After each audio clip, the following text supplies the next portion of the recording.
Good day, Cal Jammers. I'm Cal Jamland, a pre-Cal Jam podcast with a very friggin' special friend. He's like a caged tiger right now. Dr. Roberto Monico, who crushed it at Cal Jam. That was 2 years ago. 2 years ago, my brother. Yeah, you had a good time at Cal Jam.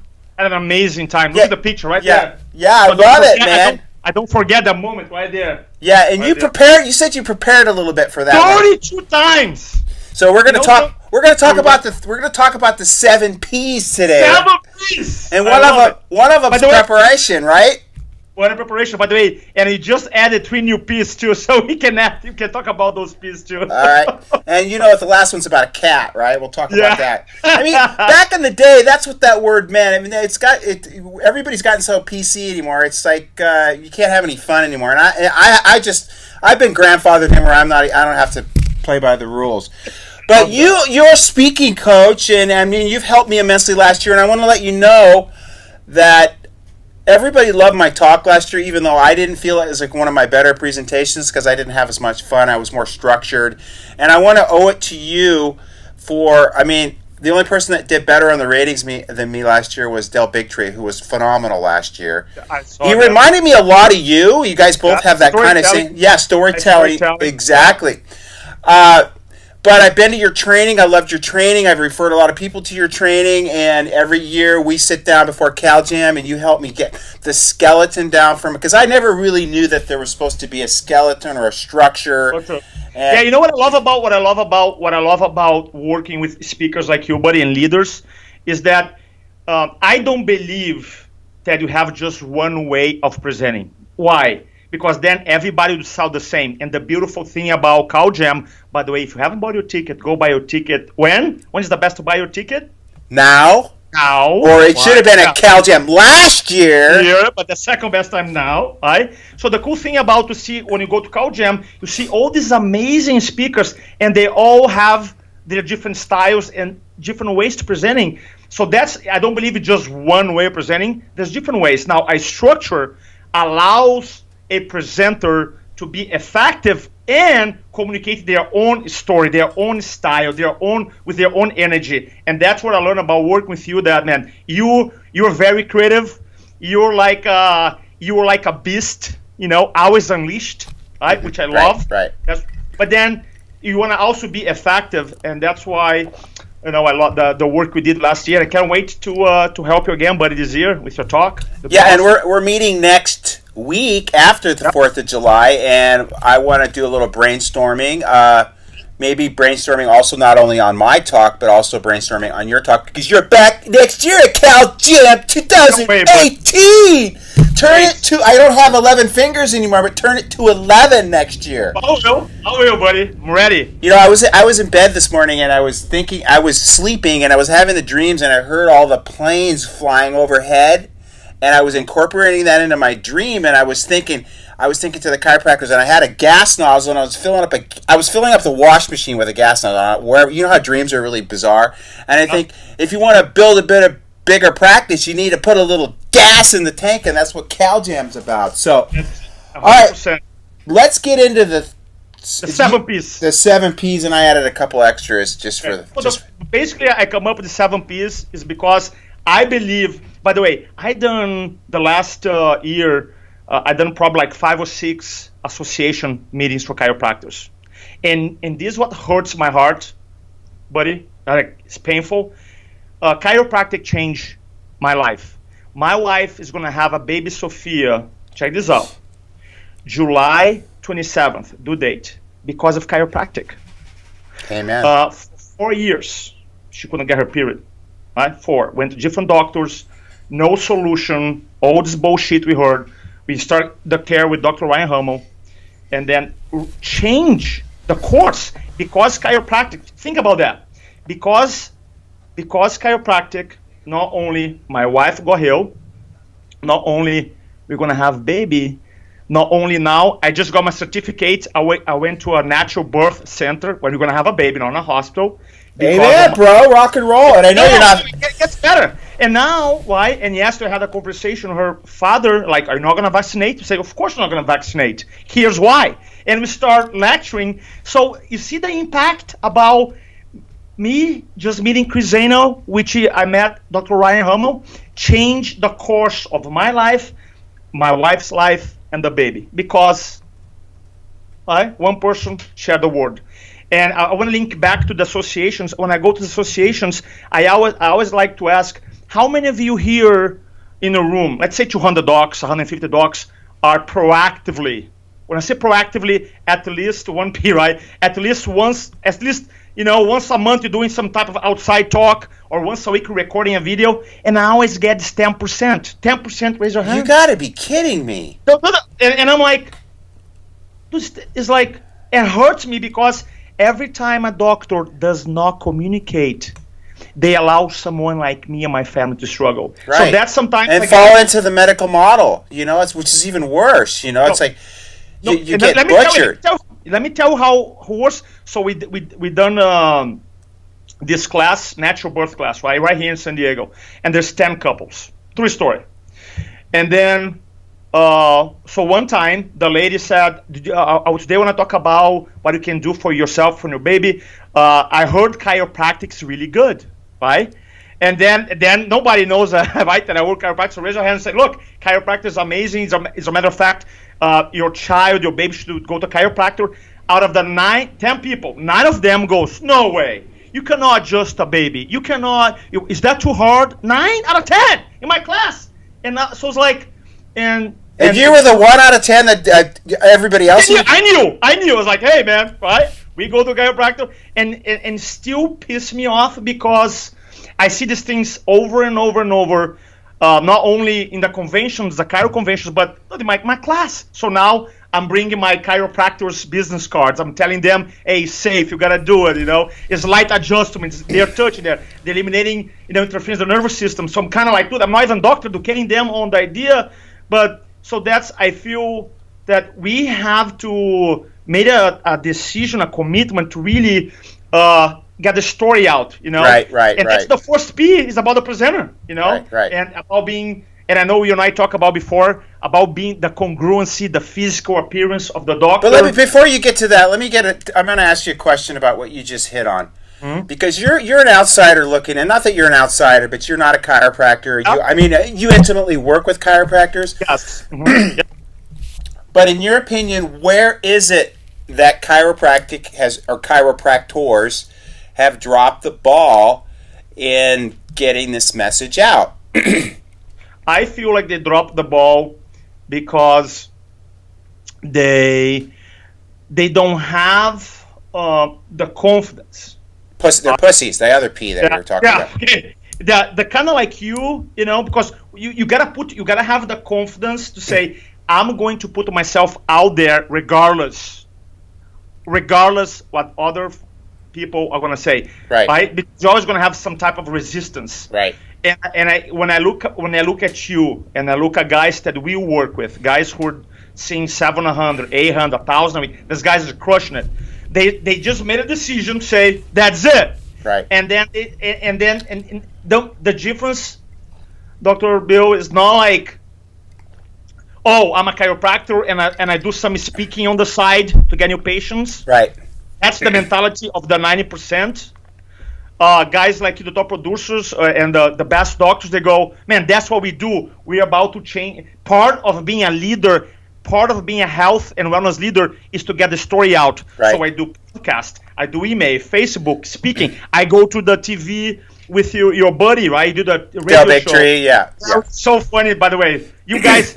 I was liking your Facebook the other day, man. I love when you guys get together. Truly love. So funny. Yeah. So anyway, I feel like when I drop the ball for us, we heard about it, but you don't execute it. You don't take action. It really. Again, let me get your opinion on this too, because again, I know my opinion, but I want to hear your opinion.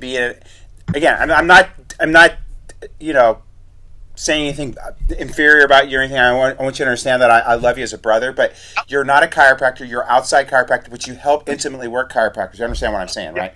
And what about chiropractors that say that they don't need to go outside their offices to speak, that they're on a referral-only practice? That's the biggest lie. That is the biggest lie they're telling themselves. And by the way, this is a lie they're telling themselves because they're they're afraid because you say, really? By the way, I had a guy, one of the associations, he said, I don't need to. So I said, so... Yeah, but then my point to that... So basically, let's say this. So are you telling me then that A, you don't want to help more people, and B, you don't want to make more money? Right. And because then if you're that busy, dude, if you're that busy, then why don't you have an associate? Right. And why? Because there's a lot of students leaving Cairo schools. They want to get mentored, they want to work, and then you go and advocate. So for me, it's a lie. I'm not saying. By the way, I love referrals. Right, of course, I do too. Everybody does. They're the best patients. Excuse. But you know what I think is that. What do you think? What do you think? Because here's the math. Let me do a math. Then I want to get your opinion. Okay? Here's the math. I don't know if you ever thought about this math. Oh, I want to hear your math. Is this Roberto Monico math? Yeah, it is. Is that like Brad Glowacki Polish math? Okay, let me hear it. It's good. Chiropractic has been around for how many years? A lot. I would say 122 now, right? The last time was checked, because maybe... Well, okay, it's Roberto math. So let's go with 121, right? Okay. And then I read an article on chiroeconomics. I think it was one of the schools, maybe Palmer, that published an article that said 14% of Americans, the last 12 months, went to a chiropractor. That's higher than I would think, but that's good. Okay, 14%. So then, in that year, so let's say 14% currently, let's assume that they're under chiropractic care. So do the math, buddy. If it took us 121 years, all right, to get 14%, that's the math. Right. How many more years would it take to get the other 86%? You'll never get the 86%, though. No. Or get close to. Yeah, but you got half the people out there that wouldn't go to a chiropractor if you were the last person on earth. But that's a limit. Right? There's a limiting belief. Right. That is the same. Look. There is a limiting belief that doctors have. All right. Okay, that's because I'll be happy when we get to 18%. To be honest with you, because that's a tipping point, and then we can. Well, the avalanche will happen. All the monkeys will wash their potatoes then. Yes. So I think. So, but my point is, dude, I done the math. It take like 700 years, right? Right. So, in the end of the day, I feel is that as a patient, as an outsider, I work with chiropractors now. I feel the number one responsibility of a doctor is to provide amazing care. Because when I go there to adjust my wife, now my baby, all I care is like this, amazing care. That's all I care. Right. And I feel like right close to it is the capacity of the doctor to educate the community and becomes, that's what I do. It's not like, to-do list. That's what we do. We expand who we are and you become a thought leaders, wellness leaders, man, and you speak. So that's my belief system, man. What do you think? Where do you think chiropractors drop the ball, in your opinion? I think it's because that, like you said, again, I always try to get chiropractors to understand. They say they don't need to do talks because they have an all referral practice. But then I look at them and I go, well, when was this ever about you? It's more about the needs of your community. And if your community never gets the opportunity to hear the chiropractic story, those people are going to suffer through the medical model.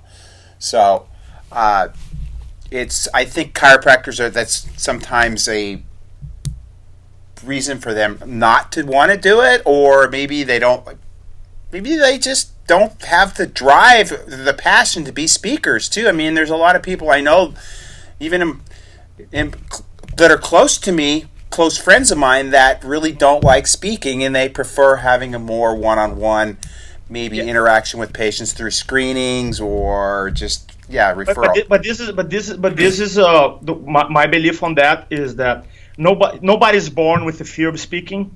Did you know that? Like, nobody is. We learn.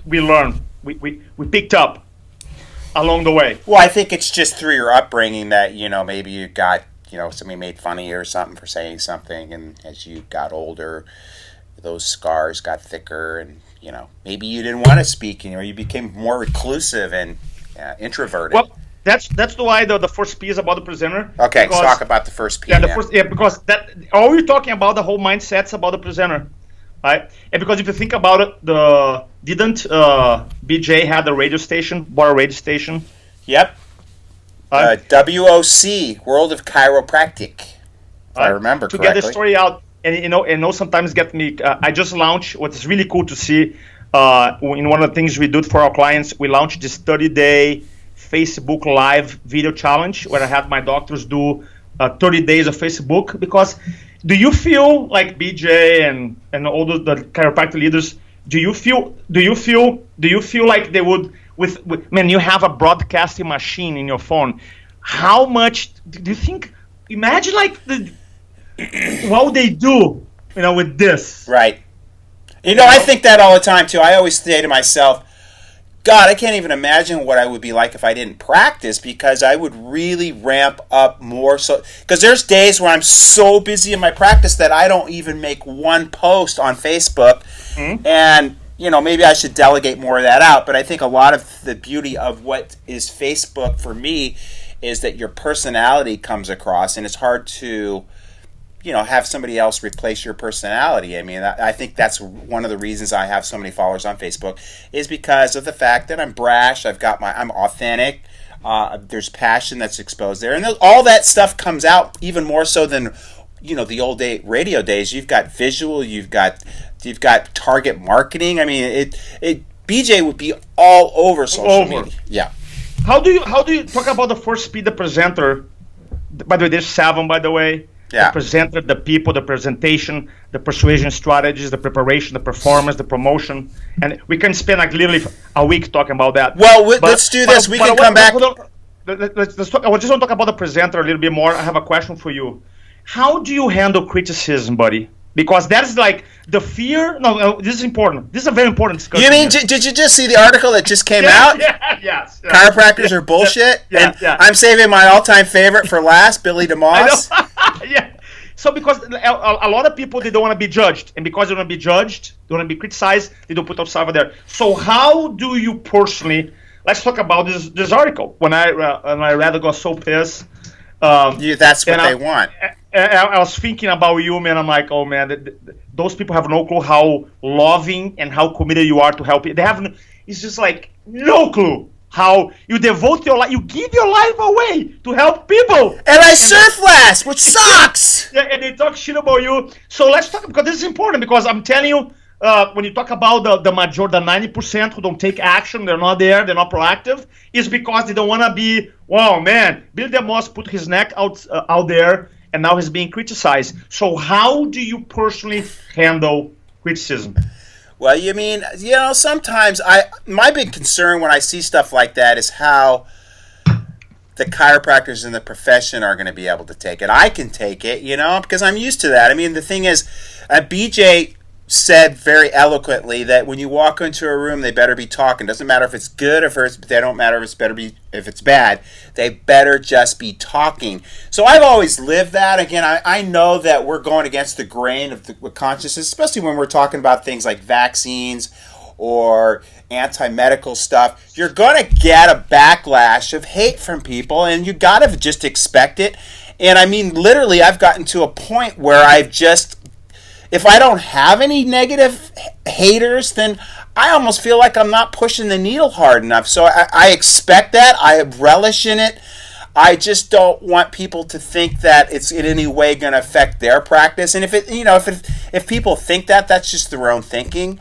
Everything that I do is, there's like my whole thing about being anti-vax, there's no money in being anti-vax. I'm just there because I care about kids, and I know the reality of the chemistry and physiology that happens through vaccines, as you do as well. Yep. So I don't let that bother me. So it's just, you got to have thick skin. I mean, I learned that from Fred Schofield. I mean, you're going to get beat up, you're going to get kicked in the nuts, and it's just like part of the game. And it's just, does this article like that, does it inspire you to take it to the next level? Yeah, I mean, I actually took all of her links that she put on that page, and I went back and I just turned them into positive. Say, this was what Science Babe had said about me. She said, they were kind of making fun of chiropractors that work on kids. And I go, well, Science Babe, really like the fact that chiropractors see kids, and here's a link that she put on showing. And then I just revisited all the things that she did. I love that. It was surprising to me, and then we'll talk about the physicality or the doctor.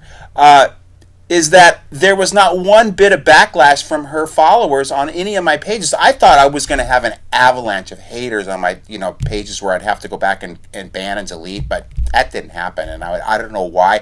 I think it just totally backfired for her because people are starting to see the light. And again, I mean, sure, you're going to get a few haters. You're going to have to. Everybody has haters. If you don't have haters, then you're not doing shit, as I always say. Mm-hmm. For sure. Well, that's good, buddy. So you want to talk about the physicality of some let's talk about, this is something that you and I had a discussion about a while back, and you came to me about it, asking me. I mean, you have chiropractors that, because both you and I work out, we're both into eating healthy, we're both into living the lifestyle, whether it's a chiropractic lifestyle or not. Some people don't like to call it chiropractic lifestyle because they're dicks, or whatever they are. I don't know whatever you are, dude. I don't give a shit. As is pretty obvious, but I mean, it's important to walk your talk and look like you're the role. I mean, I don't understand how you could get up and not be in really good shape and give a nutrition workshop, even though I have friends that do it. Yeah, no, I have the, and sometimes as when people come to our classes, we have classes and they want to speak more, they want to be more effective, and then sometimes you find doctors, and for me it's really hard because they're there to be inspired to become better communicators. But your body sends a message too. And when you are not embracing the chiropractic lifestyle, it's just hard to move, It's just hard to move people. It's just like going to the 24-hour fitness when they pitch you for a personal training package, a personal trainer is totally out of shape. And you'd be like, man, this is just not congruent, It's just not congruent. Right. So for me, that's why something that I'm proud in my life is that I'll never teach anything that I don't do. Right. I'm not going to teach doctors. I'm not going to read a couple books and I'm going to talk about, hey, man, I've done 4,500 talks. I have 12,000 hours of public speaking coaching. That's all I do. I'm not half part-time coach. I spend 12 hours on this every day. That's all. I'm not trying. So, dude, the cool thing about chiropractic, because throughout your day you have every action you do, you have a chance to embrace the chiropractic lifestyle and communicate that too. A lot of people sometimes they think, man, it's too hard to record videos. Man, dude, you just so easy. Your life, right? Easy, right? Storytelling. That's what it's about. Yeah. And I that's one of the things I've really kind of embraced even more than I used to is the storytelling, because it's easy. It's just like you're having a conversation with people, and people love that stuff. People love storytelling. I mean, that's been passed down from ages. That's how people used to entertain themselves in a social arena, because they didn't have TV, they didn't have cell phones, they didn't have texting. They used to sit by a fire and tell stories. And that's like how people remember information. You right, know? Right. I just did the technology outside chiropractic. I did there's people from Microsoft, LinkedIn, all this. And I was the only keynote speaker. They hired me to talk about business storytelling. I had a doctor who was doing okay to dinners. And the first thing that I do when I coach people, first thing, I say, record your story and tell me. Why? Because it's the most powerful tool to influence people. Right? Why? Because if I show up with the facts, you can counter-argue my facts and statistics all day long. Right. All day long. Now, how are you going to counter-argue my story? You can't. Right. And reduce resistance. And once you have less resistance, guess what? More influence conversion. So this doctor I helped last week, 50 people in a dinner, 50 appointments, right? And it wasn't like I did his talk. It was just people have to embrace that, and everybody has a story too. So I love that part. Let me ask you a question for my own edification here, is that I don't go out and do a lot of dinner talks, but I do a lot of my office that we advertise to the general public. We get probably, I would say, a good percentage of people, maybe 20-25% of the people in our workshops here are from outside. Is there any bigger benefit to do them, say, at a restaurant or something, or do you think it's fine that what we're doing in the office? I can take the criticism. No, buddy, I feel personally, do your office. Yeah. I'll do in your office. Right. Because I think there's a benefit, because if they come to the office and see, hey, this is a nice friggin' place, this guy's got Your place is well, first of all, the seminar room is the same room that you do the DCS, right? Yeah, I'm in it right now. We're in the DCS room. Yeah, dude. It's like high level. I'll do that all day long, personally. Okay, good. Because I was just wondering if I'm being a wimp, not going. I don't know, because I've done the dinner talks, and sometimes restaurants are difficult, and there's all that bullshit. I mean, and then we actually serve nice dinners in here. Yeah. I'll do that all day long, buddy. Yeah. I'll not change it. I'm just trying to figure out a way to get more general public here, and that's one of your P's is the promotion, right? Yeah, the promotion. Yeah, well, good memory, buddy. You know, the promotion is always the hardest part. Yeah, of course it is. It's the hardest. By the way, when I worked for Tony Robbins for 6 years, man, he had an army of people promoting his events. Still has an army, right? And has probably the biggest brand has an army. And this is this something that I feel is one of the mistakes chiros do.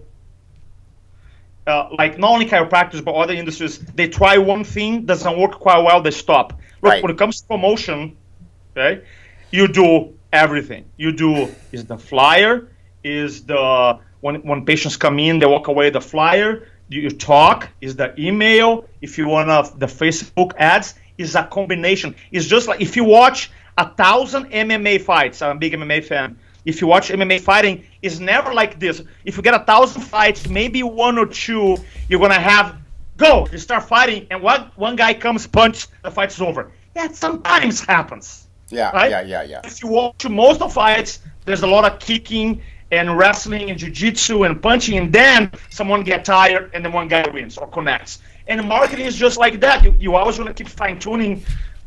So we do, and my doctors do. You gotta do email. You gotta do Facebook Live. You gotta put some ads on Facebook. You gotta make a flyer. It's a combination. You gotta have someone in your community to help you promote. It's not just one thing. Right. And a lot of times you say, "Oh, it doesn't work." What do you mean it doesn't work, man? You have other doctors question. It's a combination. It's part like promoting a talk on events. First of all, you have a calendar of events, and then you gotta have a calendar. And from something that I learned from UFC, which is brilliant, is this.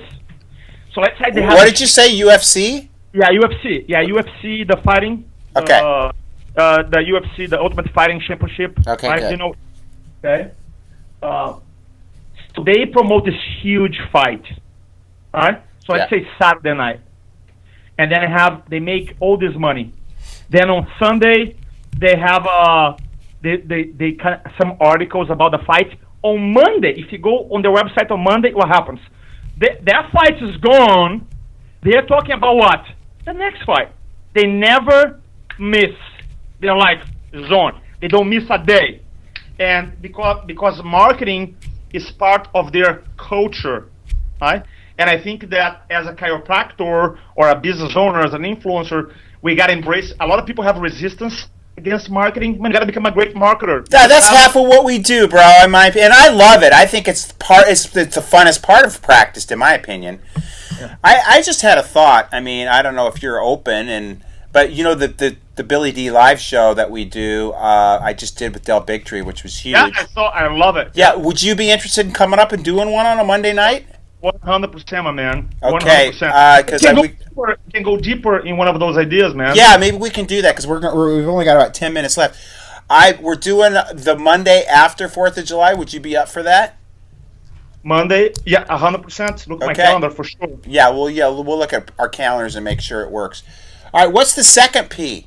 The second P is about the people. You know, the people that you gotta understand your audience. So when I give a little idea for you, which is awesome. Guys ready? Yeah, I'm ready. Okay. And you can implement for your talks. Most of chiros who do events, they promote people, right, to their patients or community. And after people register for the events that I'm coming, I want to make sure every chiro here, you send a little survey to the people who are coming. And the survey, everybody can do it. You can go to Google, and you have something called Google Forms. And, I mean, I'm not a tech guy, and I was able to do it, okay? You create the survey. It's free. And then you record a little video on your phone. You put on YouTube, and then you link the video in the survey. Let me explain, okay? Okay. So let's say that's a great idea, because this probably increases attendance. Yeah, exactly. Because now, here's what happens. Here's the benefits, right? So then, I say, yeah, I'm coming. I call your office, and then your office say, hey, by the way, Dr. Billy DeMoss, he really wants to help you out, so we are going to send you a one-question survey. Takes like literally 1 minute, and he wants to know, when it comes to health and wellness, what is your number one concern? Right. She goes, okay. And now the prospective patient received the email and has a little video, right? Billy DeMoss, hey guys, I can't wait to see you in our upcoming health talk. Just take a moment and answer this question here. So now they saw you once. Right.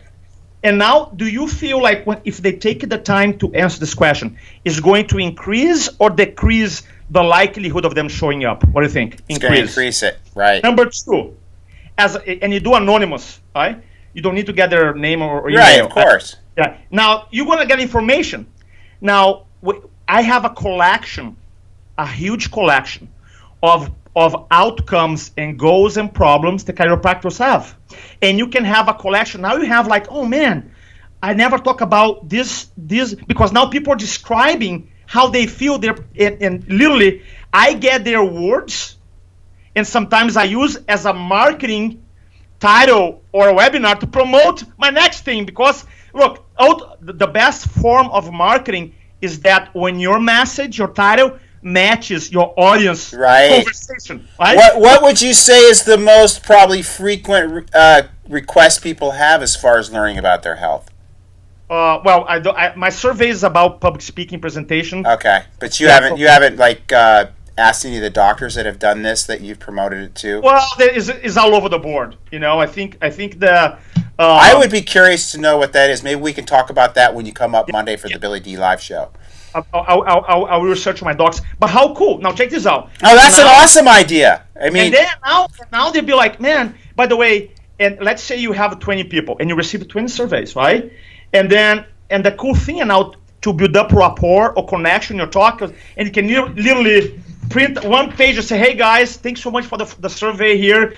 I know some of your guys some of your challenges you have is XYZ. Is that correct? Yes or no? Yes.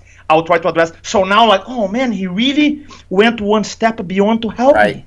You know, because it's interesting because they promoted in the past that you go to the place of work before your talk and kind of just go around and meet everybody.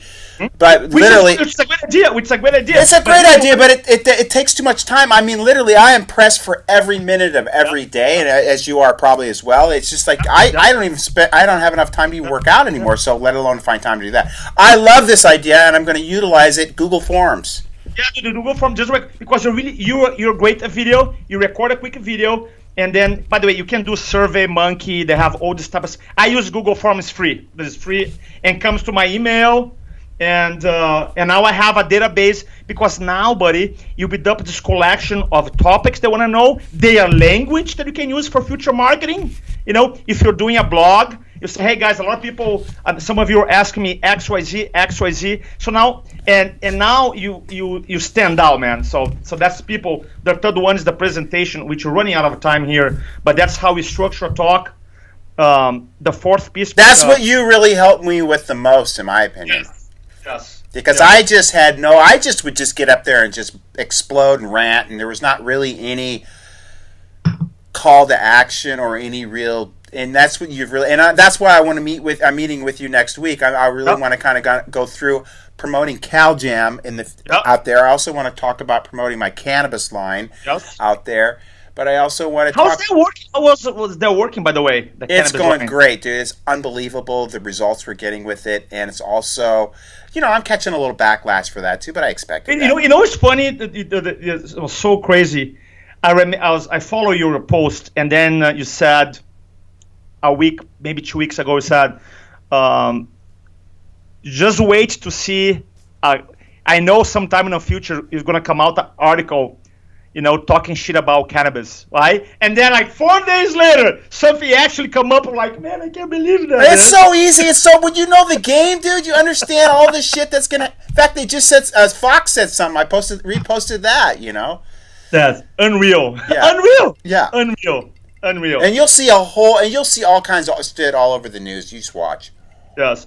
So I just want to go over before we. So the presenter, the people, the presentation, the persuasion strategy, there's so many. That's the fourth. I want to talk about preparation, which is number 5. Now, when I was blessed to speak at CalJam. And you're blessed to speak next year. Again, so happy, very blessed. Man, I did my talk 32 times. And I time it 32 times. So dude, you gotta, and really piss me off when I go to events and I see people running out of time, and I see people rushing through the slides, and I see people because man, dude, your way is you can lose money, regain money, you can lose your health. Sometimes you can regain your health, sometimes it's too late. One thing you cannot regain is time. And if you're a speaker and you speak in front of 3,000 people for 20 minutes, multiply that. How many minutes are there of human life? 3,000 times 6, dude, that's 6,000 minutes of human life. So you better step up. So if you're a CalJam speaker, man, you better step up and rehearse the talk 30 plus times, the whole thing. And I actually did that for the first time last year, and you noticed that I was right on time last year. Right on time. Yeah. All right. And then you have the performance, and you as a performer knows that your energy level, body language, audience engagement, and the last P is promotion. So that's what we do when we help doctors. We help them with all the 7 Ps, to improve them. That's it. That's the idea. And how do they find out about your club now? Or where would they find that? Yeah, they can go to Cairo Speaking Club. We have a. Is that on Facebook or is that? Okay. Yeah. We have our new company now because we got so much traction with chiropractors. I mean, so much that we actually open up my company that I always had is still have Influenceology. So I opened up a whole new company which is CairoSpeaking.com.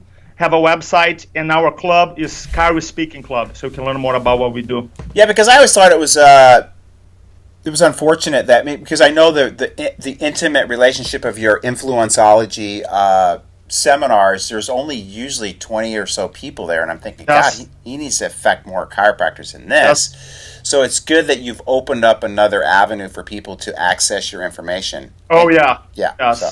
Yeah, and the results is cool too because one thing about the club, we do 3 trainings every month, and I think not only we training all the Ps, but one cool thing too, Dr. Bill, we do.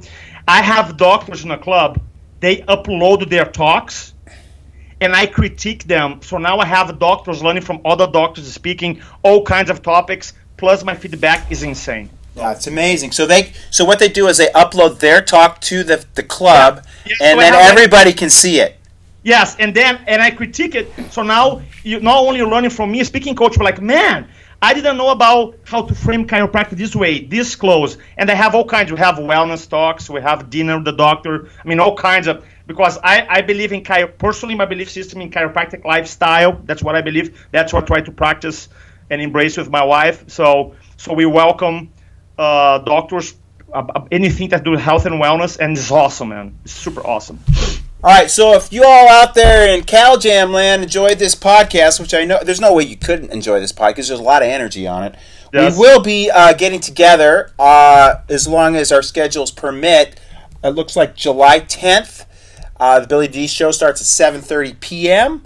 and we will have as our guest Roberto Monico. You always want to call you a doctor. You're a doctor of influence, is what you are. Conversion. Doctor of conversion. Right. DC. Right, DC. I love it. And it will have a good time. I don't know if we can contain all our energy. Oh, we will, buddy. All right. And then I look forward to seeing you next week. Love you, brother. I love you, man. As I always say, rock and roll from CalJam land at the DCS Clubhouse here in Newport Beach, California.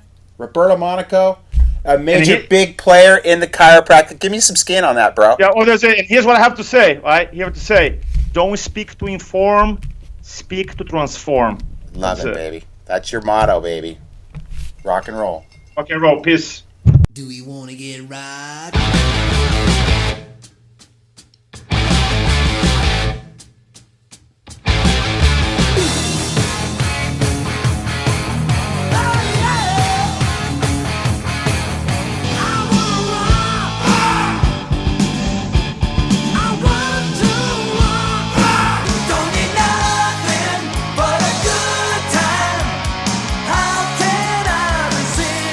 Ain't looking for love.